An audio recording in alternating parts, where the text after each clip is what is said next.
And last night, I had another Monica Bellucci dream. I was in Paris on a case. Monica called and asked me to meet her at a certain cafe. She said she needed to talk to me. Cooper was there, but I couldn't see his face. Monica was very pleasant. She had brought friends. We're like the dreamer who dreams and then lives inside the dream. We are like the dreamer who dreams and then lives inside the dream. I told her I understood. And then she said, But who is the dreamer?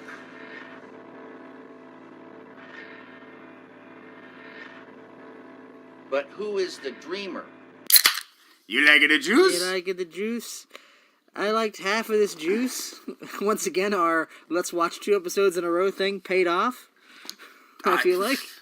This fucking show, man. Like, after episode 13, I was like, I don't want to watch anymore. I'm tired of watching this shit. And then episode 14, I'm like, alright, I'm back in. I can watch 4 more episodes of this. You mentioned that you didn't remember a lot of the back half of this show because you kind of tuned out around this point, and it's like watching episode 13, I know exactly what the fuck you're talking about. If I wasn't, sticking with this for a purpose, I don't know that I would have given up, but I would have been tempted. Yeah, no, I never gave up, but, I stopped, making it, an appointment show, the first couple episodes, I'd be like, oh, fuck it, Twin Peaks tonight. Oh, yeah, I'm going to watch Twin Peaks tonight. And then it was just I'll watch Twin Peaks whatever. When I get around to it, I'll watch that thing.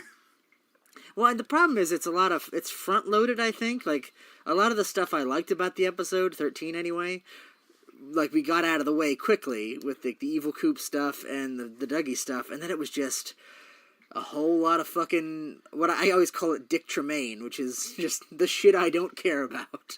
Yeah, did you know Norma's been overcharging for her pies? Well, she's not overcharging. She's charging the right amount. Oh, They're right, trying sorry. to. The other restaurants are cheaping out by using substandard ingredients. Thanks for clarifying that, because I would hate the listener to be confused on that important subplot of Twin Peaks: The Return. That is the key to solving every mystery of this show, is the ingredients of Norma's pies. Fucking Norma's goddamn pies. I wrote down turd sandwich for one of my notes, and it was around the time where Norma's pies were the topic of conversation. All right, first off, welcome to Saturday Night Jive, where we talk about Saturday Night Live and Saturday Night Live related movies. Jim Belushi was in this episode. Jim Belushi was in this episode. And David Koechner, in a moment that I laughed at heartily. That was a good moment with David Koechner. So yes, this is our stupid podcast, but right now we're watching Twin Peaks: The Return. We're on episode 13 and 14. I have seen the series before, but have little knowledge of it because I don't remember what happened. And Ben this is the first time he's watching season 3. So I just want to introduce the podcast. That's my first note. Yes, and, well, because what else are we going to talk about episode 13? I want to say the saving grace of this, and I'm going to be jumping around a little bit. I want to say, and I'm not one of those guys that thinks that David Lynch is a meta commentary guy. He's using his show to symbolically, make fun of his audience. A lot of people talk about, the box and the creature as, a commentary on television and shit like that. I don't think he's necessarily doing that all the time. But when he fucking throws in James singing his fucking song, there's no fucking way he doesn't know exactly what he's doing. And he's just making fun of all of us at that point. I know, because do you think it's possible that maybe he's being sincere about it, and he's like, okay, I'm going to make Twin Peaks: The Return. I better rewatch the original series. Wow, there was a lot of, stupid shit with James in it, but if that's what the people want, that's what the people are going to get. Episode 13, I'm going to sing that fucking song again. I do have a theory about that. It's not a major mythological theory, but just in terms of, the background of this, they keep talking about that character Renee, who's married. I think that was supposed to be Donna before Donna refused to come back.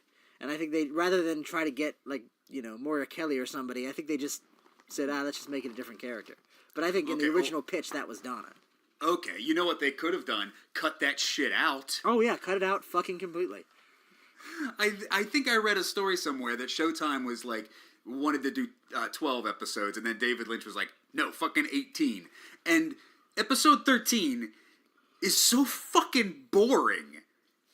Everything in this could have been excised. Well, I will at least defend the Norma stuff to the extent that it feels like it's building up to the Ed and Norma getting together. They're still being kept apart by arbitrary circumstances. I don't know if I get the sense yet if Ed and Nadine are even still together. I don't think that's been addressed yet. But, I mean, obviously something is keeping them, and I don't know, I guess they're kind of riding the line of whether that guy is her boyfriend or just her manager. But, I think that's, to whatever extent that matters to anything, I think it's, more of the unrequited love thing. I don't know, I think it's a big cup of who gives a shit. I never gave a shit about it in the original show, let alone now, when I want to fucking know what Evil Coop's up to. Yeah, why do I fucking care about Norma's fucking pies? And then, alright, let's fucking go through the episode What's proper. Evil Coop up to, George? He's having a fucking arm wrestling contest with gangsters, because that fucking makes sense. I'm sorry, I'm like upset. I'm so upset about fucking Big Ed drinking coffee that I only want to talk about that. But we do need to, let's get through the episode. Evil Coop going to see Ray. This scene was important. This scene was good. Well, I guess. I mean, the end of it was important. The lead up to it is just silly David Lynch nonsense in the way that I liked. I liked the idea that there's this presumably criminal gang. I think they're affiliated with the drugs because Richard Horn was there and he's working with Balthazar Getty. So I'm assuming that's the same organization. And the fact that they choose their leadership by who can win arm wrestling contests. Right. So it just happens to be that the fucking guy who played Jason Voorhees has the strongest arms, so he's the leader. Yeah, this is in, I guess their bylaws and rule books, where if you're the best at arm wrestling, you get to make all the decisions. Yeah, I mean, it's silly, but again, it's silly in that way that Twin Peaks is fun when it's silly. It's silly in a Dougie Jones sort of way. Yeah, no, I liked this scene. Especially when Evil Coop was arm wrestling the guy, and the whole back and forth between them was good. And then the very end when he punches the guy's face, just into his face, the guy just has a fist impression in his face now. It reminded me, remember Bill Plimpton, the guy? He did those weird animations where people's faces would contort. It reminded me of something like that. It did. But yeah, and just the way he's toying with him, he's constantly going back and forth, back to starting position. Yeah, I liked all of that shit.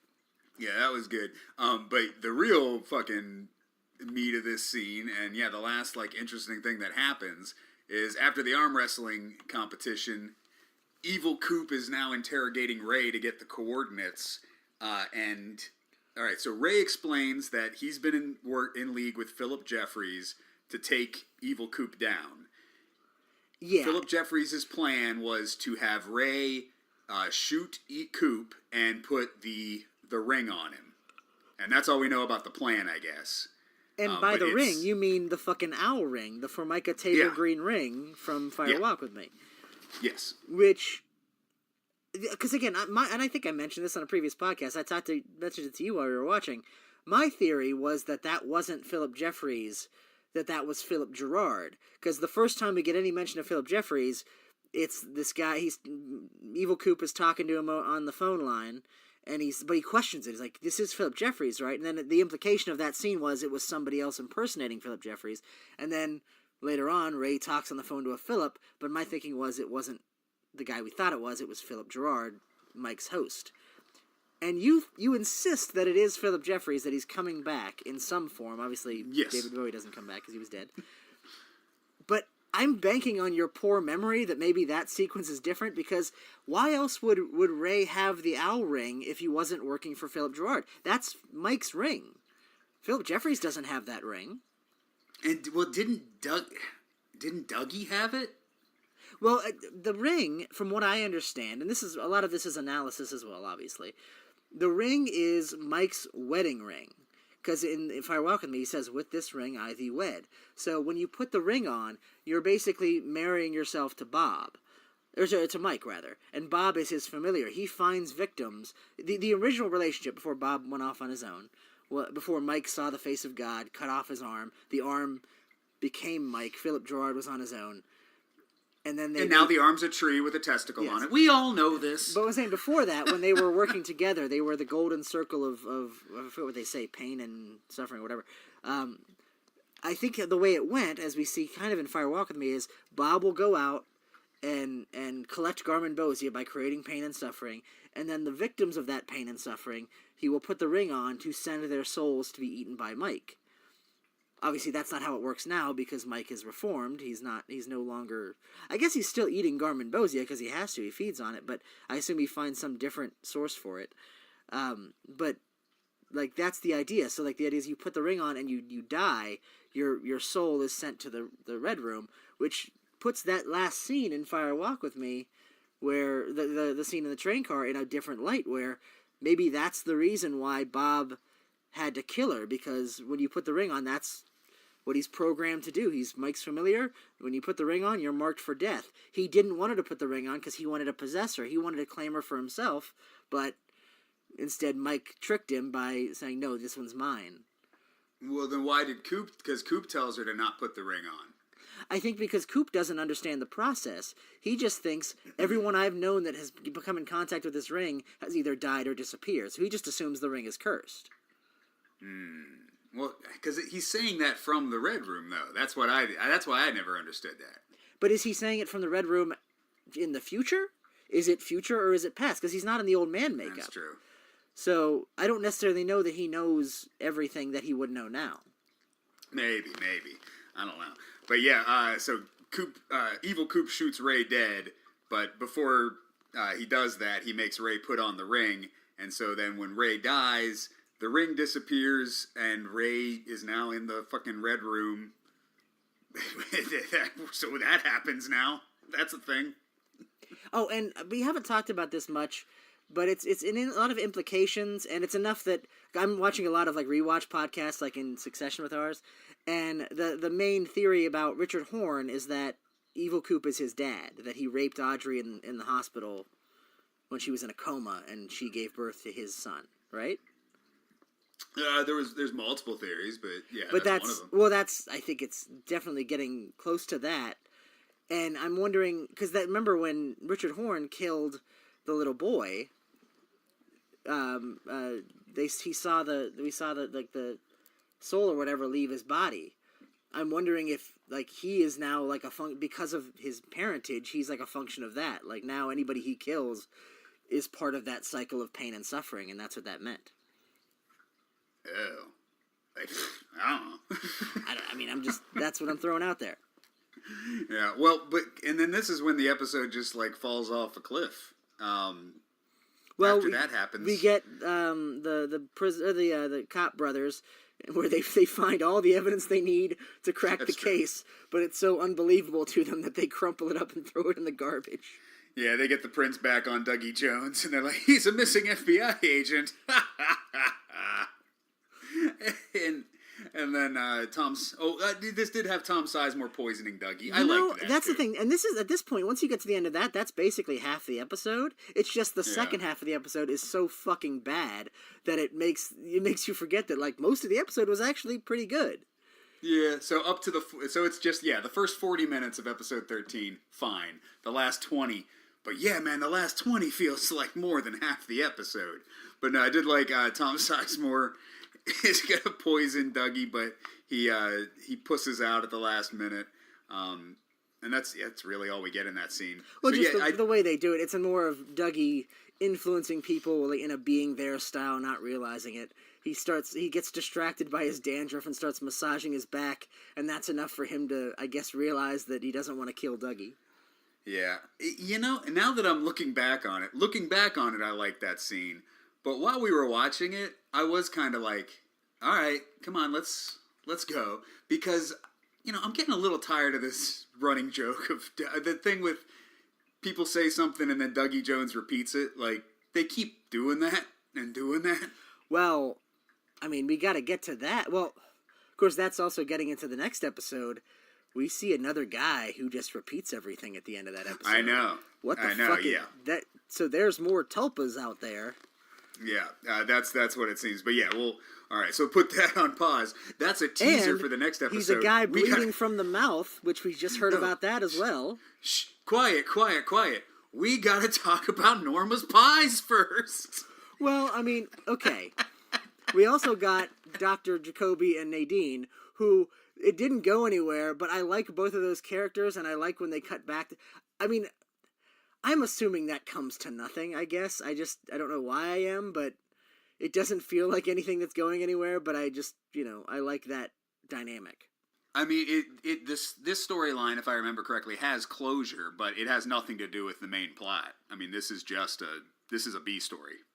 Well, because I was making connections with the Golden Shovel, and he's out in the woods, and we saw, and again in the next episode, that the entrance to what I'm assuming is the White Lodge is a pool of gold to counterbalance the pool of black oil that enters the Black Lodge.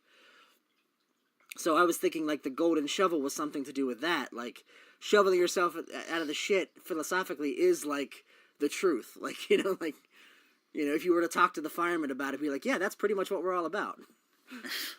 No, Dr. Jacoby is not going to hand Coop a shovel. Be like, here's the secret to it all. It was all my shovels all along. I brought that up in a previous episode, I think, where it's like, yeah, we know that the entrance to the Black Lodge is a pit of black oil. I think it's supposed to be black oil, black engine oil, because that's what Bob smells like. But, if it just ends with Coop having to dig a hole, I would love it. And this was interesting, too, the thing with Sarah Palmer, which informs the next episode as well. Yeah, but I did...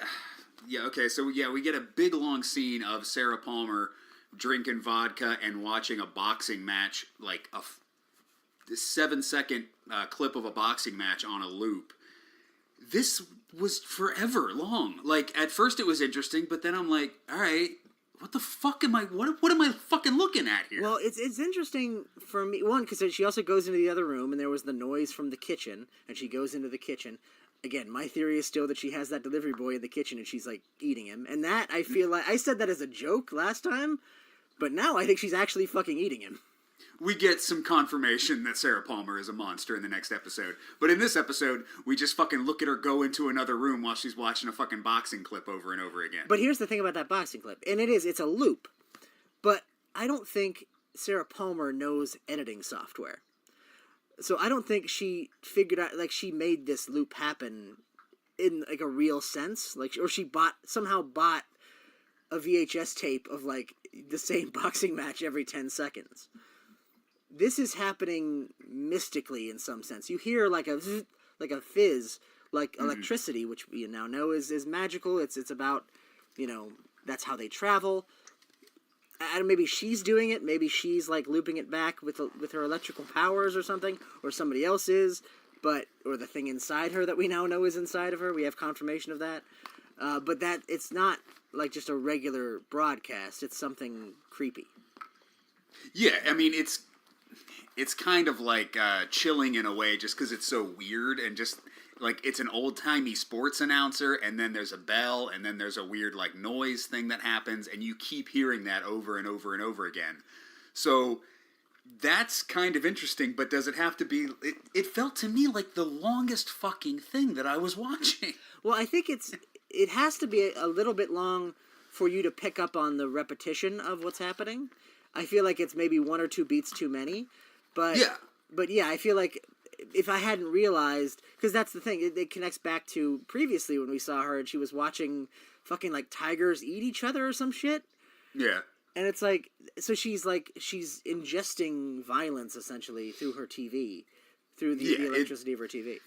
I believe I think what we're supposed to get out of that is Sarah Palmer is just like feasting off gory imagery. Yeah.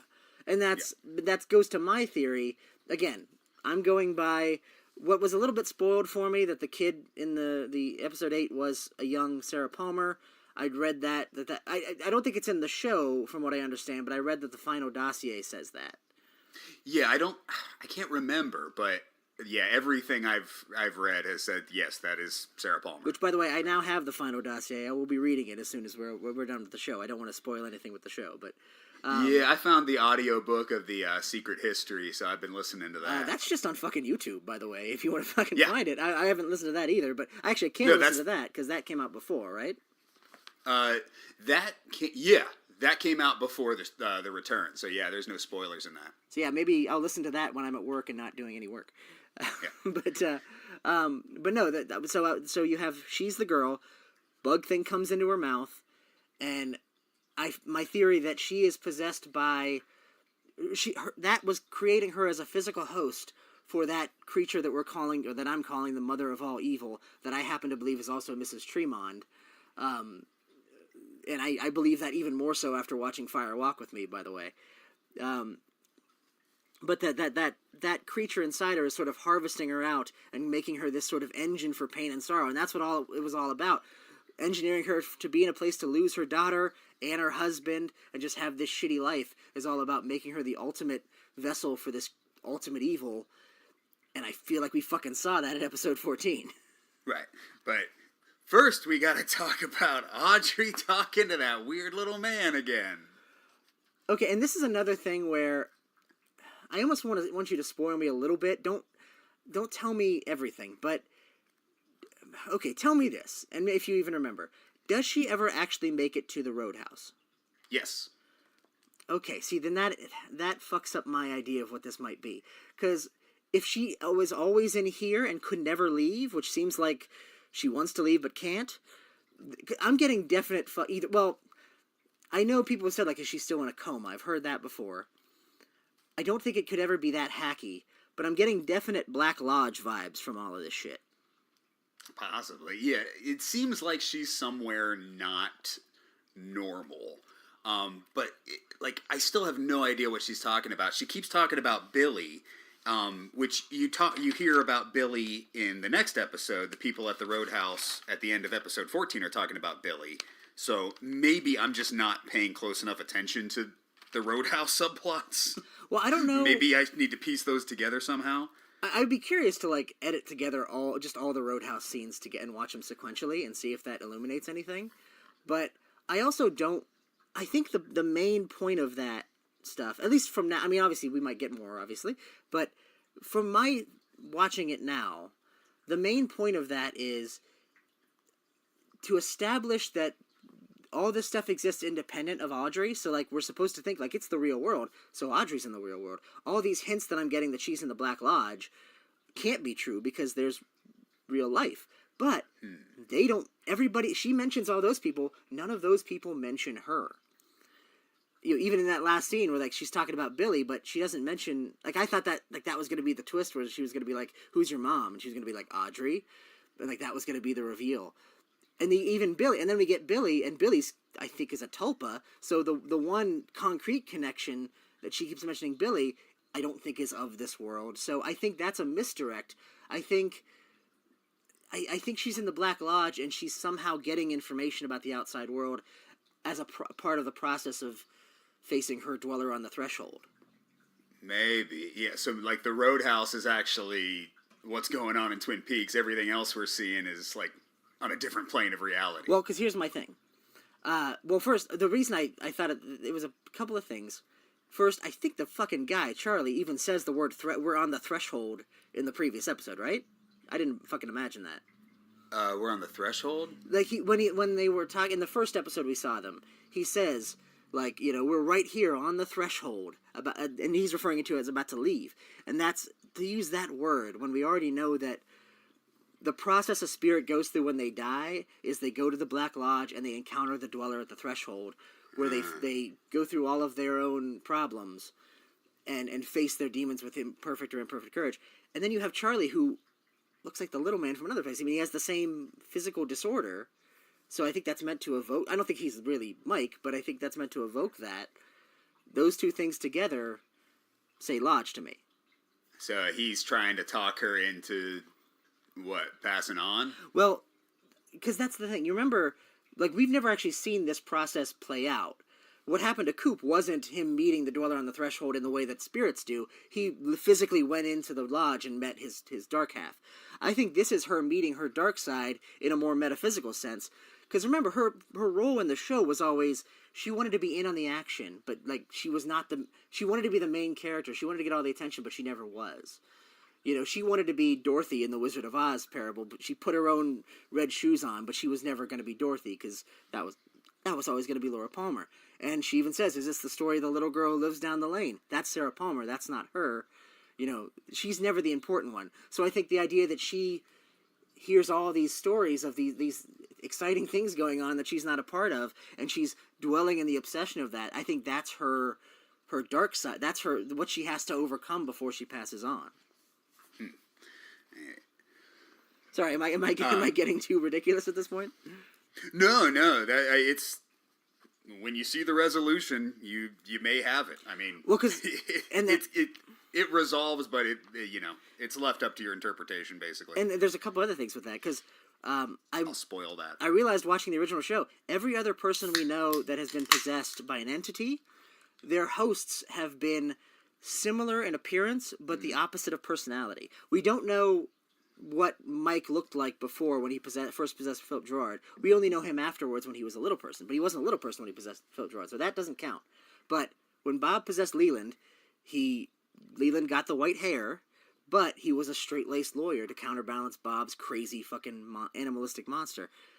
The giant, who we now know as the Fireman, he possessed an incredibly tall person, but the Fireman is this sage, wisdom, helpful guy, and Senior Drool Cup is the least helpful person in the world. So the idea is, like, they counterbalance it, like their personalities are different, but they look the same to make you think who they are. So I'm thinking this guy is the little man from another place, but unlike the little man from another place, who's wacky and dancing, he wants to dance all the time. This guy's always tired and never wants to go to the dance club, but he looks just like the little man from another place. All right, I'll buy it. So he's the opposite personality, same physical appearance. And then the other thing I was thinking, the Roadhouse. The Roadhouse, okay, this is something I realized when I rewatched the original show as well. The Roadhouse channels spirits because it's made of the same wood from the forest. That's why there are many points where the giant just appears there, and, like, time will freeze, and it feels like we're in the Black Lodge, or we're in one of the lodges, or we're in another place. Like, time freezes and there's dreamlike qualities, and it happens multiple times. So I'm thinking maybe some of these scenes in the Roadhouse, like, they're connected to the spirit world because it's the Roadhouse. There's one part of the Audrey scene that I actually wrote down. For some reason, my mind just kind of I kind of zone out during those Audrey scenes, and then afterwards I'm like, wait, what the fuck were they talking about? They seem deliberately designed to make you zone out. Yeah, because they're talking in circles to each other. You don't know what the fuck's going on. But she did say, "Is this ghost wood?" And then, for some reason, that made my mind go, because then we cut to the Roadhouse, and I was like, what if, because we're talking, Josie's in the spirit of the wood, ghost wood, what if Audrey's in the wood of the Roadhouse, Well, that's the thing. She's a ghost in the wood. The log lady is also, because that's a line from the show where Hawk says it to the log lady. The wood holds many spirits, doesn't it? And I think that's part of it. I think that's a lot of what the electricity thing is. Whereas, like, they're both forces of nature, but electricity is associated with the sort of cold, hard modern, so, like, that's where the bad guys used to travel. I think wood is where the good guys used to travel. It's nature. It's the old school way of power and kindling. We talk about fire can be good and bad. Bob is bad fire. It's black fire. But, fire can also be good based on the intention of the fire. Well, when you kindle wood to start a fire for good purposes, that's the good part of the lodges that are influencing your life. So, yeah, I think that's definitely part of it. And then we get Big Ed drinking coffee. Well, there was one other line in that scene, and I have no idea what it means, but I'd throw it to you, where he says, "Do I have to end your story too?" Yes, I do remember that. Implying that not only does he somehow have the power over her story, but he's done it before to someone else. And like maybe he's the writer, possibly. But that's the thing. If he is the dweller on the threshold, if we assume the dweller on the threshold isn't like all the doppelgangers are distinct, like they're all part of the same entity. You know, they can split off like Evil Coop did, but like when you're in the Black Lodge and you're facing it, it's one thing. Maybe he's done that many times. But maybe ending your story means you came here with imperfect courage. You are trapped in the lodge forever. And then you got anything to say about James Hurley singing a song? Fuck that is all I have to say about that. I talked about the Donna thing, didn't I? Or did I talk about that off air? What Donna thing? That I think that character was supposed to be Donna. I think I said that on the podcast. Oh yeah, okay, yes you did. Because then they cut to a lady just in the audience listening to the song and just crying, tears streaming down her face, and then we go to just Big Ed drinking fucking coffee for just that's how we end the show with just fucking Big Ed. Just he's eating some soup. Yeah. Well, there's another connection though with the first time we saw James in the show, he approached Renee and that other guy punched him in the face. That other guy is Chuck, who was the guy who was said to have stolen Billy's truck. Oh, man. I fucking forgot all about that. Yeah, okay. I would have too, but like I said, I'm listening to all the recaps, so. Okay, yeah, I forgot all about that. But man, and then Big Ed just eating soup. Big Ed eats some soup. Well, he's sad. He burned something. I thought that was like a letter maybe that he was going to give to Norma. Oh, maybe. I don't know. When I still was don't watching care. this, I know. I was like, you know what, David Lynch, fuck you for making me watch Peanut Sweeping, but fuck you more for making me watch it again. Like, this is just Peanut Sweeping, but it's soup instead of peanuts. I guess I had more to talk about, but a lot of it is just stuff that I assume is going to come later. And I feel like 14 got me more excited for this than 13 did, so maybe I sound more excited about the episode than I am, but yeah, 13 still sucked. Yeah, no, that was a shitty episode. After we finished watching it, I legitimately was thinking, like, why don't we just record an episode now? Because if I have to watch another hour of this shit, like, I'm not into it. Well, I mean, that would take away from what we've been doing, I feel like. I know, and then and then the episodes wouldn't have all been 2 episodes. We would have had to do another episode. No. 2 episodes at a time. Do you want to do a wrap-up episode as well, where we kind of go over where we think Twin Peaks is by the end of it, or do you want to just use the last episode? I think, we might have to. It depends. We'll play that by ear, but because I don't know that I'll be able to have like an overarching theory of what Twin Peaks is right after I watch the last episode. Yeah, no, I think we'll probably have to have an episode where we break down the finale, because there's a lot of shit in the finale we'll have to talk about, and then we'll probably have to do another episode just to, like, now that we've both seen it, recap our thoughts. Because this is so weird talking about this show with you, because you'll be saying stuff and you'll go on a tangent and I'll just be like, because, like, I don't want to spoil you for shit. Well, okay, and again, don't tell me if I'm right. Is there anything that you think I'm just way off based on what you know? No, because a lot of the stuff is up to your, like, the show doesn't give you concrete resolution, so, like, there's some things where I'm like, yeah, that's one interpretation of what's going on. Because that's the funny thing for me, watching all of these recaps, because a lot of them are, like, people that I think are younger than me, and, like, dumber. Like, I don't want to say that, but, like, they're making just factual errors based on not paying enough attention.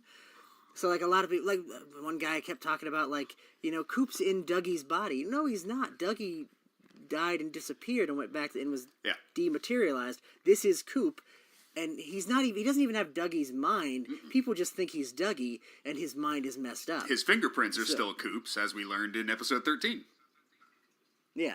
So that's the one place where, like, even in the last episode, I mentioned that, like, we met Billy, and he's repeating everything, but that's where I think maybe that's not the case, because we know, based on what we understand, that's not a function of being a tulpa. That's a function of whatever's going on with Coop. Yeah. So maybe that's something else entirely. Yeah. All right. Well, let's get into episode 14, because we start with Albert telling Tammy. Is that her name? Yes. Oh, yeah. Tammy, I believe her name is Tammy Preston. Yeah. And her initials are TP, or Twin Peaks. Yeah. In the Secret History book is, like, annotated, I guess, by her, because it's, like, written in a style where, like, someone wrote the Secret History of Twin Peaks, and then like she made notes in the margins. Oh, I didn't know that. Yeah. So the audiobook I'm starting to listen to the audiobook, but it's really weird sometimes because like you'll be listening to a book and then you'll hear someone else's notes because they're also reading the notes that would be in the margin. That's funny. But yeah, I just and this is the scene. I think they obliquely referred to this in a previous episode.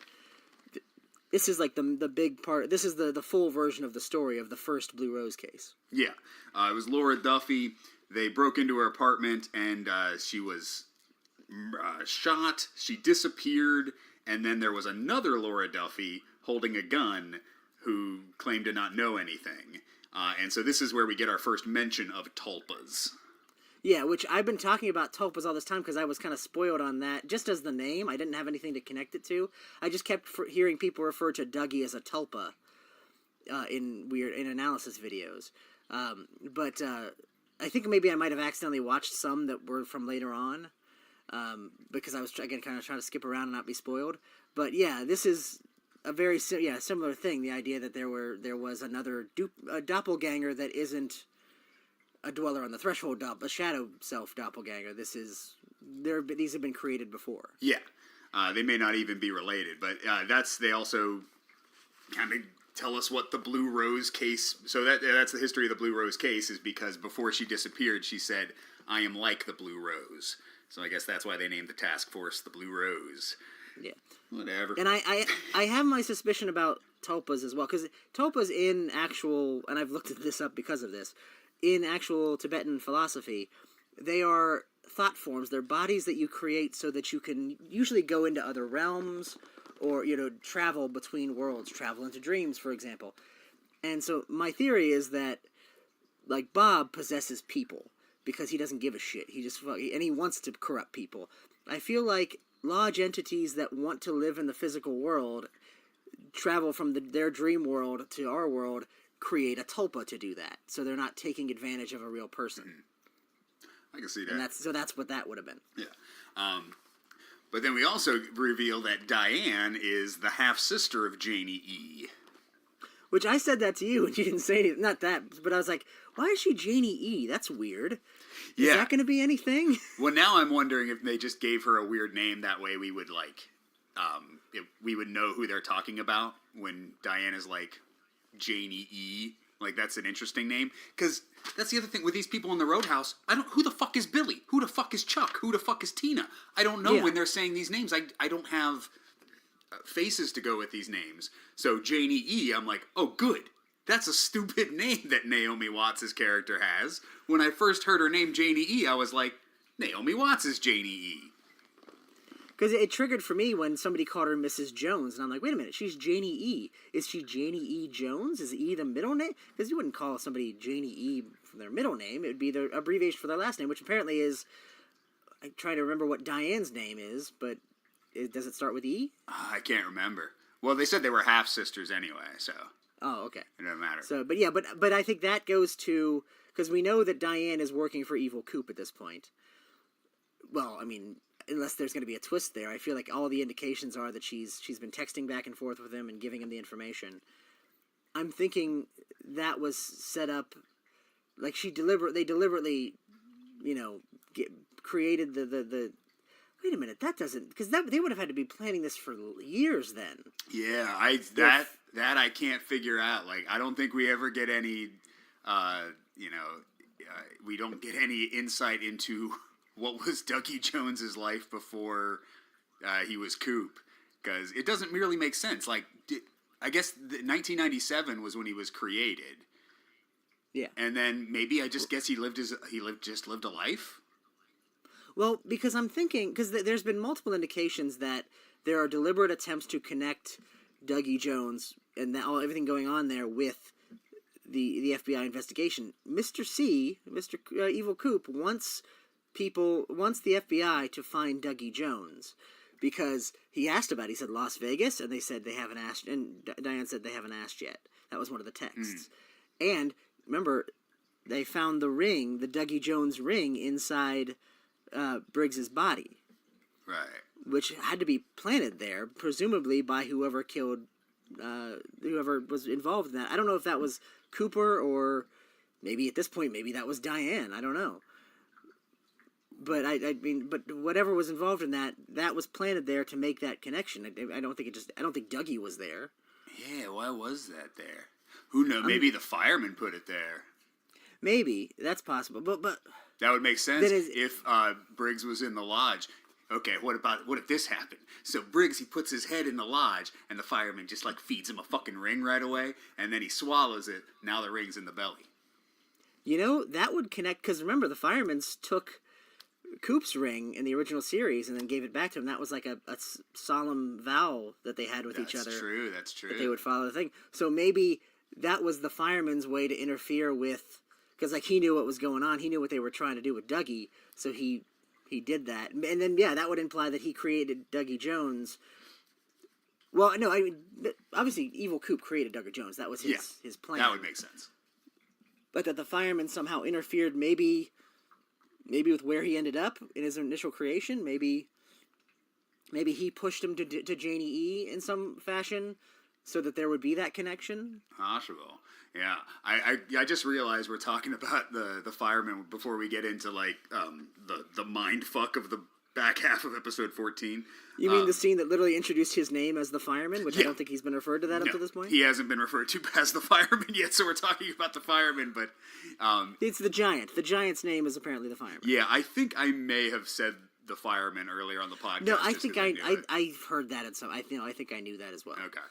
But yeah... But that has a lot of different connotations, because Bob is the fire, so obviously the fireman is the one that controls, which is to say tries to stop the fire. Right.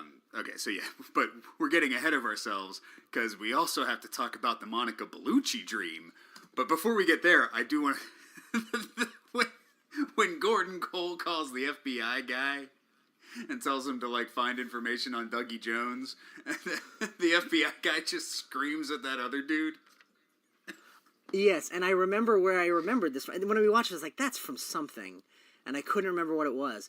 There is a scene in Eraserhead that is almost identical to that. Oh. Where his boss screams at him very much like that. That is, I think, a direct reference. Okay, that makes sense. Because it just comes out of nowhere where, like, the FBI guy's like, all right, we got to find the thing on Dougie Jones. All right. And the one guy's like, how are we going to do that? How are we going to know which one we're looking for? And he's like, this is what we do at the FBI! I remember somebody in Eraserhead in a figure, like a position of authority, coming up to what is his name even in that movie? I don't even know if he's Eraserhead, but he just like screams at him like that. I think I remember it's something like that. But we got to talk about the Monica Bellucci dream. Yeah, I'll have to rewatch Eraserhead. Yes, Monica Bellucci. This scares me. Why? This scares me. They're talking about it's all a dream. It's a dream, and you're living in the dream. Are they gonna say it's all? Because that's the hacky thing I don't want it to be. So in all of my theorizing, I'm like, any evidence I have that might point to that, I dismiss just on the grounds of like, he's not gonna do that. That sucks. Well, there is another famous story that is all a dream at the end. Well, I wanted to talk about it because I've been doing a deep dive into the Wizard of Oz parallels. As I told you when we were watching. Mm-hmm. And yeah, the whole idea, and that his previous thing before he did Twin Peaks was Wild at Heart, which is a big Wizard of Oz thing. And so yeah, you can make parallels with, if she, it's the idea of like a dark version where like, what if Dorothy went into the dream world and ended up dead instead of, coming back? That's Laura Palmer is Dorothy in that scenario. And there's so many things, I was going into like, the giant is the man behind the curtain, and he's also the big head that dispenses advice and sends you on your mission, which is the thing that comes in front of the curtain. And then it all starts with a little munchkin who dances and sets you on the path to the yellow brick road, which the fucking giant mentions bricks laid one after the other. And like, there's so much shit. And in the first scene, Audrey wears the red, she takes off her shoes and puts on the red heels. That's got to be intentional, right? Yes, David Lynch is a huge fan of The Wizard of Oz. It's like his favorite movie.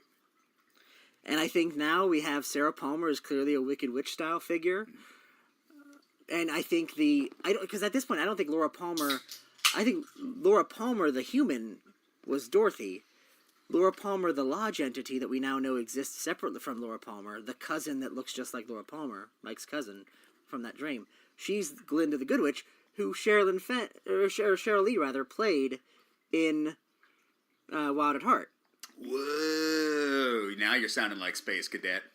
Because remember, the fireman creates that orb with Laura Palmer's face in it and sends it down to Earth to help the world. That's how Glinda the Good Witch travels in The Wizard of Oz. Oh yeah, bubble. Okay, that is true. So yeah, all that seems intentional. Hey. Well, yeah, this Monica Bellucci dream. So Gordon Cole is just talking about a dream he had with Monica Bellucci, where he's sitting outside of a cafe with Monica Bellucci, the real life Monica Bellucci, and she says the phrase, "We are like the dreamer who dreams and lives inside the dream." But then she says, "But who is the dreamer?" And that's what shakes Gordon Cole to his soul. And he refers to that as the ancient phrase. She says the ancient phrase, but that not the last part, but just you are like the dreamer who dreams and then lives inside the dream. That's some kind of ancient phrase that he recognized. And then he looks back and sees himself in the past. Okay. What happened? No, you're good. You just cut out for a second, but you're back. Oh, but then after she says that, he looks back. After she asks him who is the dreamer, he looks back and sees himself. Mm-hmm. And I'm reading meta. He's David Lynch in this moment, and because he always compares filmmaking to dreaming, that movies are dreams. Right. So that he's dreaming up the world of Twin Peaks, and he created the Gordon Cole character to live inside of it. So that comes back to that whole meta thing of it's all a self-aware TV show, which I don't like and don't want it to be that. Right. Well, also, the cafe that they are filming that scene in, where he looks, there used to be a art exhibit from David Lynch. So other people have interpreted it as Gordon Cole is having a dream about David Lynch having a lunch with Monica Bellucci and looking at David Lynch's artwork. And so basically David Lynch is the dreamer because this all is from David Lynch's imagination. See, and here's where I'm telling myself this as part of my larger theory so that I'm not as worried that it's going to turn out to be hacky. He equates dreams to movies.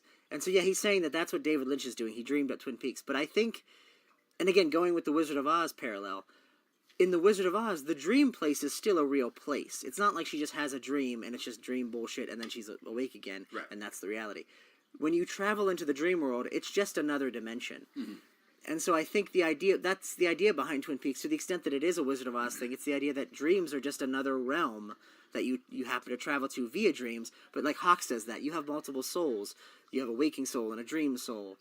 And I think in the context of Twin Peaks, the show, who is the dreamer? It's the giant. It's the fireman. Because he's doing the same thing David Lynch does. He's watching everything on a movie screen. He's dreaming that world into existence and then trying to live in it in order to affect change in it. Yeah. That's my theory. That's my interpretation of it too, basically. So yeah, David Lynch whatever is happening, but David Lynch, the actor, is having lunch with Monica Bellucci, and then he sees basically the Philip Jeffries scene from Fire Walk With Me. They just basically play that out. But then the end of the scene, I wasn't sure if I was interpreting it wrong or not, because Philip Jeffries points to Coop and says, "Do you know," or what does he say? "Do you know who that is, or do you think?" Yeah, do you know who that man is there? Right. Or something like that. Something like that. And then Gordon Cole says, "I just remembered that part." But I didn't know if he was referring to just that line or the Philip Jeffries encounter in general. I took it to mean like that entire sequence somehow faded from their memory. I assume just because of the weird time travel shenanigans or whatever that is going on there. Okay, that I wasn't sure how I was supposed to interpret that line. If he was like, "I just remembered that." Wait, were you talking about the whole Philip Jeffries scene as a whole? Because then Albert says, "Yeah, I'm starting to remember that too." So it seems to me almost like they're both remembering the Philip Jeffries encounter that happened in the movie Fire Walk With Me. Yeah, and they're already putting it together, the two Coops thing that he gets the call from Truman that says, we have some evidence that there are 2 Coopers, and I thought you should know that. Yeah.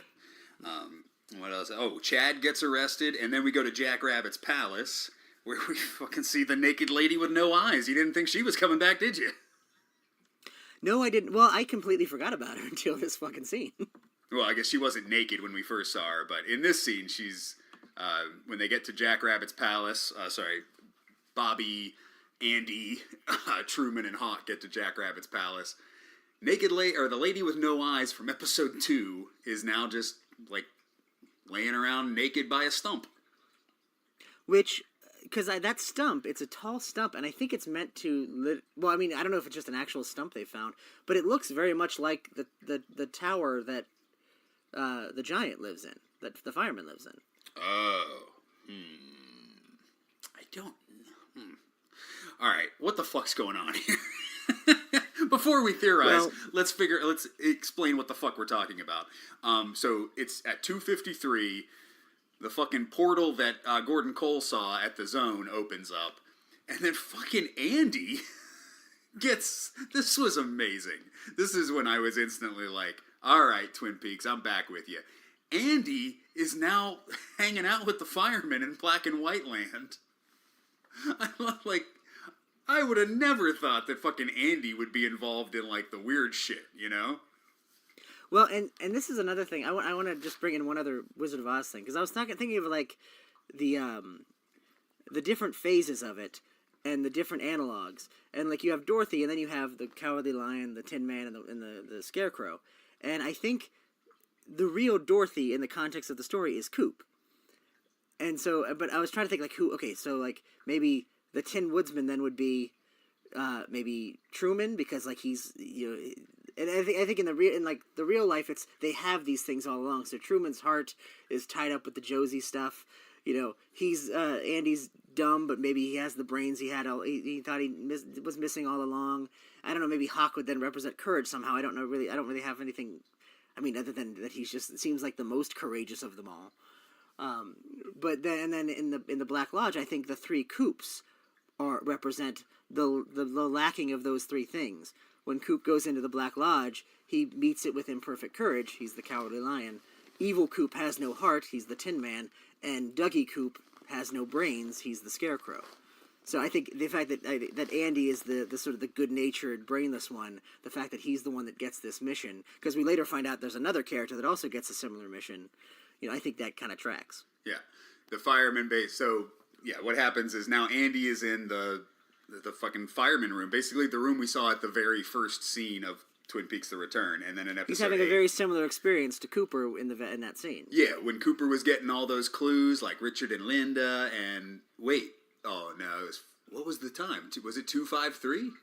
No, it wasn't. No, it was 4:30. 4:30. That's right. Okay, so we still haven't heard.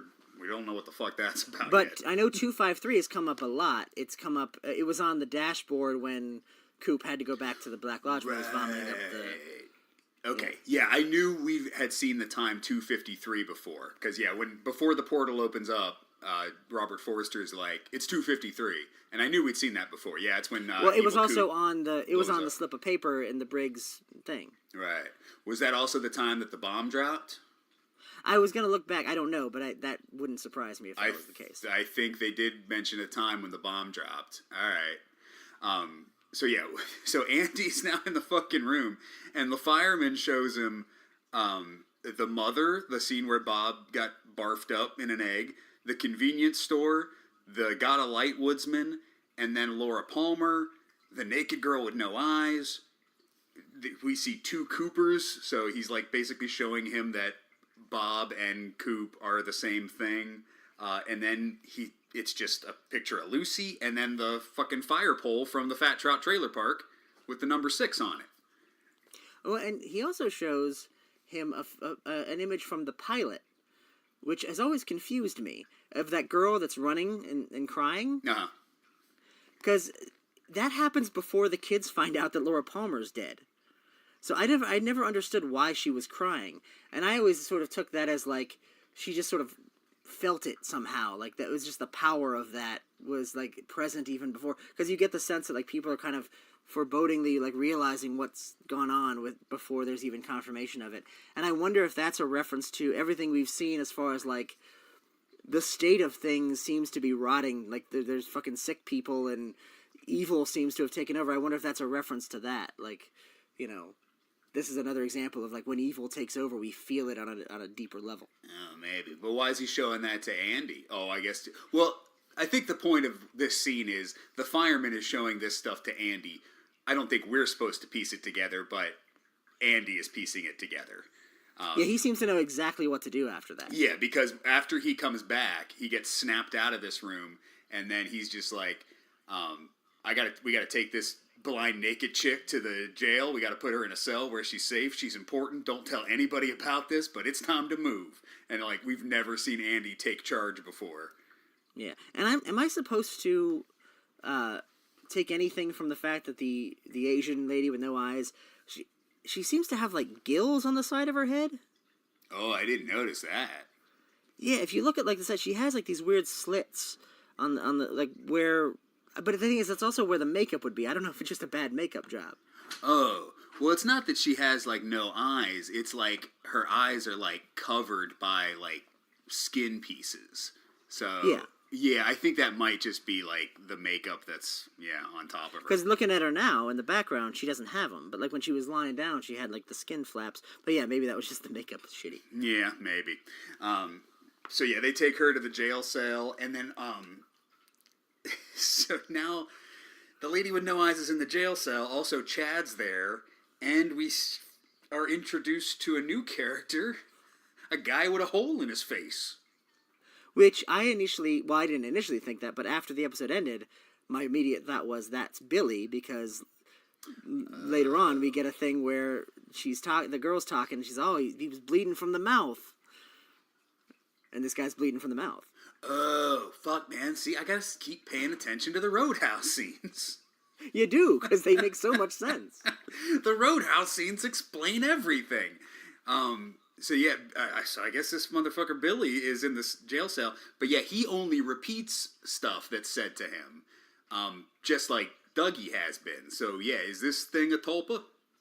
Well, but that's what I'm thinking is, because, again, that's what I thought at first, like, oh, this guy must be a tulpa, or at least a reference, but Coop does not repeat things because he's a tulpa. That's true. Coop is not a tulpa.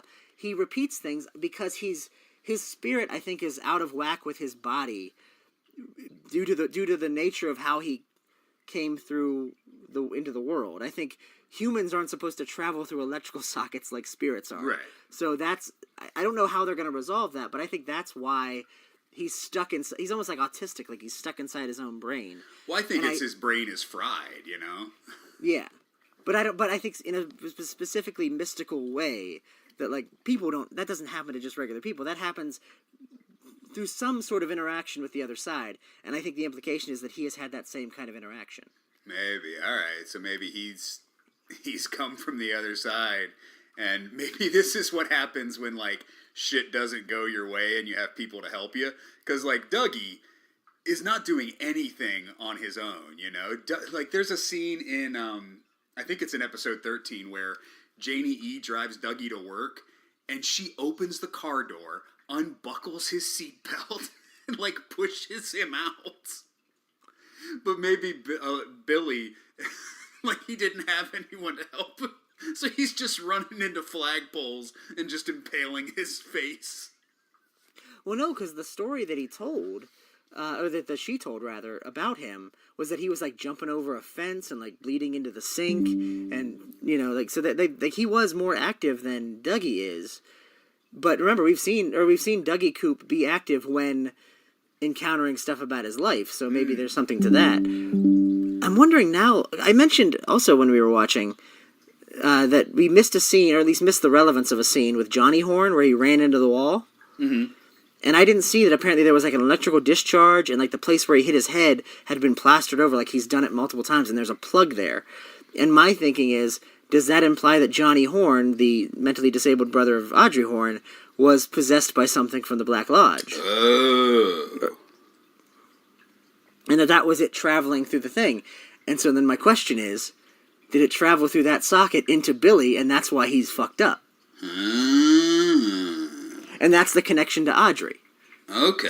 It's her brother. Maybe her brother's mind was somewhere off in the Black Lodge interacting with Audrey, and then got sent into Billy. All right, I can buy That's that. a wild speculative theory, but that's what I'm throwing out there. All right, yeah, I can get behind that. But Hulk Hand Guy.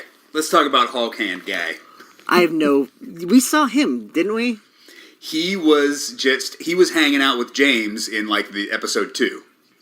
Because I remember you pointed him out to me, and you were like, that guy that you saw for 5 seconds, that guy comes back. And I was like, okay, whatever. And now it's like, apparently he's part of the mythology of the show, and he's got a destiny. Well, because in the first episode, I only noticed him in the first episode because I remembered him from later. And then I noticed that he did have the green Hulk hand. But yeah, this guy is just like, he's hanging out with James. They're both security guards. And James is like, at the Great Northern, right? I don't know. He goes and checks the furnace. And you hear the same hum. Okay, yeah, it is in the, yeah. Which I pointed out last time was the hum that the little man makes when he rubs his hands. So I think that's an indication of, I don't know what, but something to do with the Black Lodge. Yep. But yeah, so James and Hulk Hand Guy are just hanging out, and then James is like, "Hey, dude, I've been meaning to ask you something. What's with that fucking Hulk hand you got?" And yeah, he tells the story, and the story is effectively he met the fireman. He had a weird experience. Fireman told him to buy this glove, this specific glove, and put it on, and then you'd have this power. And I guess ever since, you see him like crushing walnuts and like having trouble. Like he's got one super strong hand. Mm-hmm. And yeah, that's it. And I'm assuming it'll come back, but it seems like weird that this is, I don't know. It's also weird because it's not a Hulk hand. When he tells the fireman, he sucked him up in a portal and basically said, like, here's what you're going to do. You're going to go to the hardware store. There's going to be a pack of gloves there that's like half open, and you're going to buy that pack of gloves, put on that glove, and then you're going to move to Twin Peaks and you'll find your destiny. And so the guy's like, all right, I'll do that. He goes, he puts the glove on, and now the glove is like merch. He can never take the glove off, but the glove hand gives him what he calls a pile driver punch. Which, my question is, why introduce a new character for this? If you wanted this to be a storyline, why not just make this James and make him connected that way? Didn't you say that maybe they said it in the show, or it's implied later that he was in like an accident or something? Oh yeah, I think they did say that. I thought you said something about that he was in like a motorcycle accident, and that's why he's kind of retired back to Twin Peaks. Have him, like, in the, he got in a motorcycle accident, and he saw the Giant, and the Giant told him this, and he tells that story, and that's why he has the weird hand. Why introduce this other random character that we don't care about? Yeah, I know, and that's what I'm saying about the shit in the Roadhouse, too. It's like, we're introducing brand new characters in episode 14, and they're talking about characters I haven't seen yet. Like, at least, like, fucking make that not Sherilyn Fenn, but fucking Piper Laurie. Why can't Piper Laurie be hanging out in the Roadhouse and she's talking about Billy? Well, but my only thing with that is, I think the Roadhouse stuff seems very deliberately disconnected. Like, the fact that we don't know any of those characters feels like because they just keep doing it over and over, feels like that's the point. Whereas this feels like something different, because he's clearly part of the mythology. He met the Giant. Yeah. But yeah, it would make sense that it would be James, right? But I guess maybe... Or anybody else. Or Nadine. Nadine has super strength. That's true. Why isn't she the super strong character? But yeah, it's episode 14, and all of a sudden we're like, oh, hey, this dude, he has a Hulk hand. What if, whatever he ultimately uses this Hulk hand for, I'm assuming to punch some monster or something. Maybe he punches out the mother of all evil at the end of it. But why not just have that be Nadine and her shovel? And like that's how that pays off. Like I have super strength because I can swing this gold shovel. It's gold representing the goodness, and I gotta beat the bad guy. That would be better because for some reason I'm invested in this storyline about Dr. Jacoby's shovels. So why not have that pay off? Instead of introduce a guy with a Hulk hand in episode 14. I literally wasn't as invested in that until this episode when we got the connection that the pool was solid gold. And it's like his things are gold. Like, so that's clearly a connection there. I don't know if it's a connection that comes to anything, but that's got to be on purpose. Wait, what are you talking about? What solid gold? Pool. The pool at Jack Rabbit's palace that is sort of like the good version of the pool of black oil in front of the Black Lodge. It's gold. It was? Yeah, it's gold inside of it. You see like a overhead shot of it, and it's gold. Oh, I didn't notice that. Yeah. Okay. But yeah, the last thing we got to talk about is whatever this Sarah Palmer scene is at, which, hold on, because I noticed this, and this scene with Sarah Palmer takes place at Elks Point number 9 bar. Mm-hmm. Does that number 9 just look like an upside down 6 that's on the fire pole? Oh, I didn't think of that. And it's a neon light, which is, again, it's electricity, which is the relevance of that pole is, I'm assuming it's how, again, it's electricity, it's how they travel. That establishes that. Yeah, because we see the fire pole that's at Fat Trout Trailer Park, we see when the fireman shows that to Andy. And yeah, then Sarah Palmer goes to the number 9 bar, and yeah, that 9 is like the exact same font as the 6, just upside down. And does the 6 have a number sign next to it? No, I don't think so. No, okay. I guess I could find out by looking at it. But no, I mean, I don't think it matters necessarily. But no, I think that, I mean, whether that's, I always say, like, I think that's a connection. I don't know, but, no number sign. Yeah, no number, but it's definitely, like, the same font, it looked like. But, maybe it's just because they showed me the pole with the 6, and then we go to the bar with the upside down 6. Which, you know, an upside down 6 is really just a 9 when you think about it. No, I mean, I'm not bashing that at all. I think that's very easily could be a thing. But what we definitely know is the thing is whatever the fuck happened in the bar. Oh, yeah. And then Sarah Palmer eats some guy's face. Fucking, well, again, she's possessed by the mother of all evil. Is there any doubt of that at this point? Well, no, of course not. Well, I guess if we didn't know that little girl in episode 8 was Sarah Palmer, I guess we might be going like, wait, what?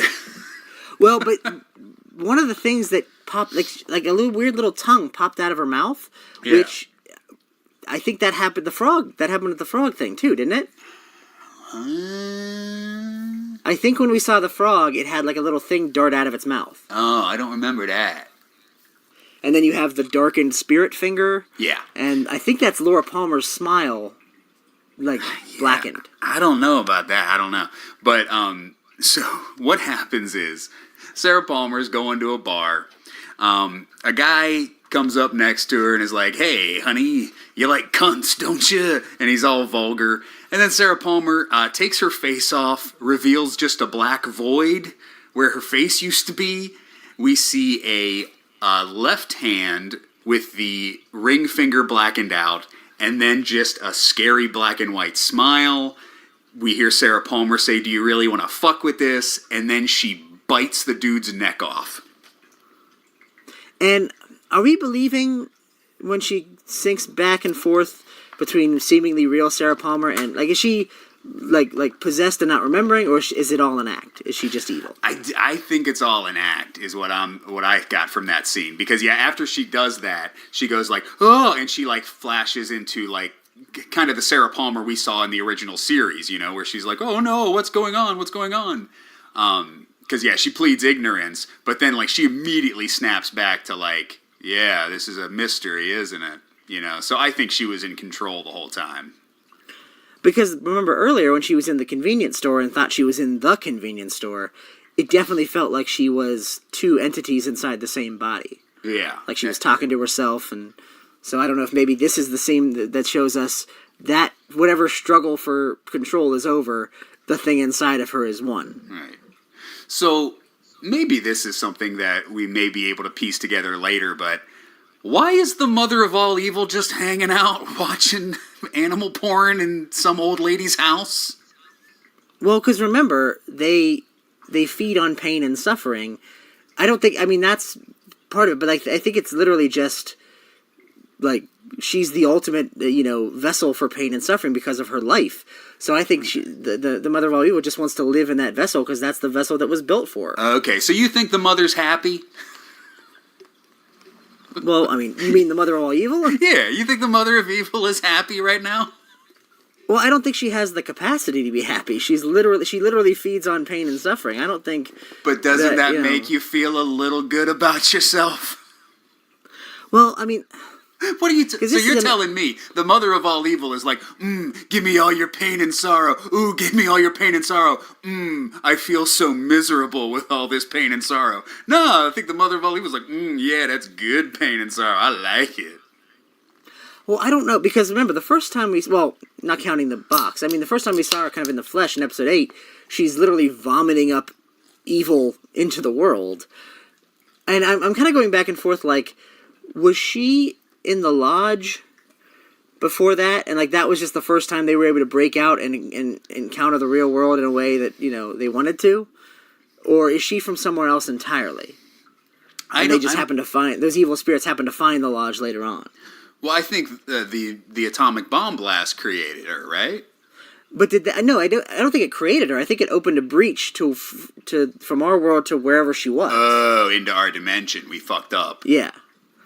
Which I'm thinking it opened a breach into the Black Lodge, and all the evil shit in the Black Lodge was like, holy shit, we can go in the real world now. Okay. They basically did what the doppelganger did. Okay, so didn't create it, but introduced it to our world. So yeah, what was she doing before? Just like chilling? Well, because goes to my theory about the horse, the white horse. Because in the rhyme, the horse is the white of the eyes and the dark within.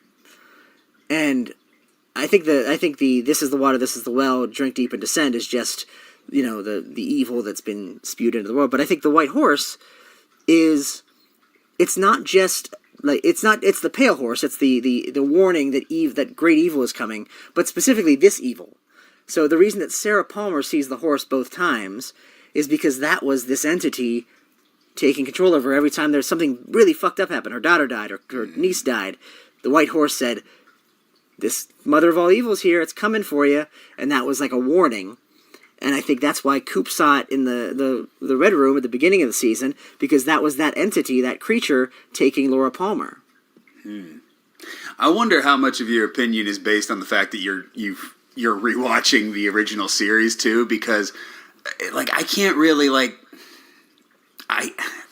how serious are we supposed to take stuff that happened in the original series to this series, because stuff was made by different directors too, or do you think David Lynch took all of that and was like, even the stuff that's not mine, I'm going to try to make sense of? Yeah, I don't think there was ever a plan from the beginning, but I think he is very keen on retconning everything in and incorporating everything. If you ever heard Grant Morrison, he's a comic book writer, he has the same idea with Batman. Like, a lot of people who write Batman, they ignore all the goofy shit from the 60s and 70s, like the Silver Age stuff. Grant Morrison's like, no, all that stuff happened. We're just going to bring it in and make it cool again. And I think that's kind of what David Lynch is doing with Twin Peaks. It's like, even like the Wyndham Earle's weird computer system, he probably didn't come up with that, but he included it, Well, and then we saw in episode 13, James singing that song again. So he's not always successful with it. But no, I definitely think... Sometimes he does cool things and tries to explain the white horse. Sometimes he has us watch Big Ed eat some soup. Well, and I started this podcast very much disinclined to ever bother with any of the Mark Frost stuff, because I was like, David Lynch doesn't care about the Mark Frost stuff. Now I definitely want to read it because I feel like he does. I think David Lynch... I think he's going to do his own thing. If Mark Frost contradicts what he wants to do, he will ignore that thing. But I think he wants to, have that be a part of the universe as well. Oh, yeah. I think everything's canon. Well, and this series was written by the both of them. Yeah. I don't know how they split it up. If, Mark Frost maybe wrote the Amanda Seyfried shit and David Lynch wrote all the Fireman shit, or if they wrote together, but... Oh, did we mention that? I'm pretty sure Amanda Seyfried's character is fucking dead. Oh, maybe she is. Yeah, we just saw her in episode 13, but yeah, that was episode 13. Well, there was a scene that was just like way too happy where she's like, yeah, I'm going to turn my life around and go have some pie. And I'm like, she's never making it to get that fucking pie, is she? She does, yeah. She calls Shelly and she's like, oh, he's gone out. I don't know where he is. Oh, something bad's going to happen. Why don't you come down here and get some pie? Oh, yeah, pie will cure everything. And that's the last time we've seen Amanda Seyfried. So yeah, I don't think she ever got that pie. But yeah, that's pretty much the whole episode, right? I think yeah, that I just went through my notes one at a time, so yeah, I don't think we missed anything. We talked about Hulk Hand Guy. Fucking Hulk Hand Guy. If that's as simple as like they go back to the box and the mother of all evil comes out, he punches her in the face. Or punches Sarah Palmer in the face at that rate. If it's anything like that, I'm gonna be so disappointed. I mean, you introduce Hulk Hand Guy, you're going to have him punch something at some point, right? There's only one place that story can end, is Hulk Hand Guy is going to punch someone. Yeah, I don't like it. I don't like it at all. If it were a Nadine and her shovel, I'd accept it, but... Well, on that note, stay tuned for next week. Will we see who Hulk Hand Guy punches? Tune in next week. Will we figure out who the fuck Billy is? Will he ever find his truck? Well, Billy is the dreamer that dreamed the dream and lives inside the dream. Will Norma ever figure out the correct ratio of pie cost to pie profit? Okay, I keep telling you, she has figured it out. It's the other people that are deliberately miscuing it because they want to save money on the cost. No, she's screwing it up because she's not charging enough for her pies. No, the other restaurants are cheaping out on the pies by using substandard ingredients. Right. What? And they're turning a profit. Well, yeah, but it's not about profit. It's about the deliciousness of pie. Well, yeah, to Norma, but that's what I'm talking about. We need to get that pie money rolling in here. Well, I mean, again, I don't think any of that matters to fucking shit. No, it's all about the fucking pie cost ratio at the Double R Diner. Well, you know, pi is the golden ratio, the circle thing. Maybe that's something. Oh, that's true. Yeah, no, here's my theory for how Twin Peaks The Return ends. Because I forget shit. It might end like this. Bob and the fireman both walk into the Double R Diner, and they're like, should we just have some fucking pie and hash this shit out? And Norma's like, yeah, here's some fucking pie. Evil and good entities. I mean, sure. I'm just, as long as it's not all a dream at the end, as long as it's not like somebody wakes up, that was the Space Cadet guy's thing, was that it was all Audrey's dream, and it's like, if that turns out to be true, or there's even any evidence of that, I'm gonna be like, no, man, please don't. Is it all a dream? Find out next week, unless this is a dream. There's something, I mean, Mulholland Drive was supposed to be an Audrey Horne spinoff, and that turned out to be all a dream. I don't want it to be that. Well, we'll find out maybe next week. Well, we only have 2 more episodes. We have 4 more episodes to watch, 2 more podcasts to do. So, possibly 3 if we do another one. Yeah. So episodes 15 and 16 next week. Until we see you again, get off the shed. Just you.